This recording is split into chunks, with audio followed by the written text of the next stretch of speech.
তোমরা যারা স্কুলের শিক্ষার্থীরা রয়েছো, সারা দেশের সকল স্কুলে অনলাইন ক্লাস নিয়ে চূড়ান্ত সিদ্ধান্ত কি আসছে শিক্ষার্থীরা দেখো।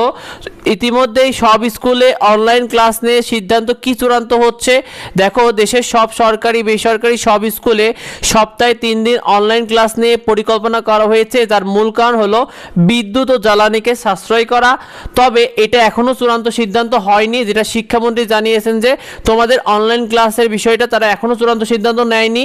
কারণ স্কুলে কোন নিয়মে ক্লাস হবে, অর্থাৎ কী কী ক্লাস নেওয়ার প্রস্তাব তারা রেখেছে। তারা বলছে স্কুলে তারা 5 দিনের বদলে 6 দিন ক্লাস নেওয়ার পরিকল্পনা করা হচ্ছে, অর্থাৎ সব স্কুলেই 6 দিন করে ক্লাস নেওয়ার পরিকল্পনা করা হচ্ছে, যেন রমজানে যে ছুটিটা তোমাদের ঘাটতি হয়েছে সেটা পূরণ করার।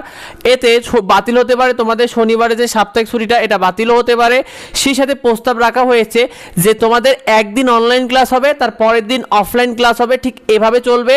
অর্থাৎ অনলাইন ক্লাস জোর তারিখে হবে, অর্থাৎ জোর যে তারিখগুলো রয়েছে 2, 4, 6 এভাবে জোড়া তারিখগুলোতে তোমাদের আসলে অনলাইন ক্লাস হবে সপ্তাহে 3 দিন। আর অফলাইন ক্লাস বিজোড় তারিখে হবে সপ্তাহে 3 দিন করে, যেমন বিজোড় তারিখ 1, 3, 5 এভাবে শিক্ষার্থীরা। তো আর প্র্যাকটিক্যাল যে ক্লাসগুলো রয়েছে সেগুলো তোমাদের অফলাইনে হবে। তোমাদের কত তারিখে কি সিদ্ধান্ত আসবে এবং কে সিদ্ধান্ত নেবে দেখো শিক্ষার্থীরা, বৃহস্পতিবার 2 এপ্রিলে মন্ত্রিসভার বৈঠকে এটার উপর প্রস্তাব রাখা হবে।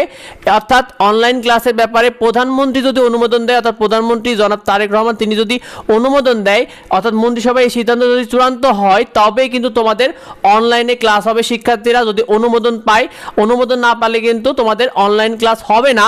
আর 55% মানুষই কিন্তু অনলাইন ক্লাসের পক্ষে, যেটা শিক্ষামন্ত্রী স্বয়ং তিনি জরিপ চালিয়ে বলেছেন যে 55% মানুষই অনলাইন ক্লাসের পক্ষে রয়েছে। তো শিক্ষার্থীরা তোমরা কি অনলাইন ক্লাসের পক্ষে না বিপক্ষে কমেন্টে আমাদেরকে জানিও। আর এই বিষয়টা বেশি বেশি করে তোমার বন্ধুদের মধ্যে শেয়ার করে দাও, যাতে অন্যরা জানতে পারে, অন্যরা তাদের মতামতটি জানাতে পারে।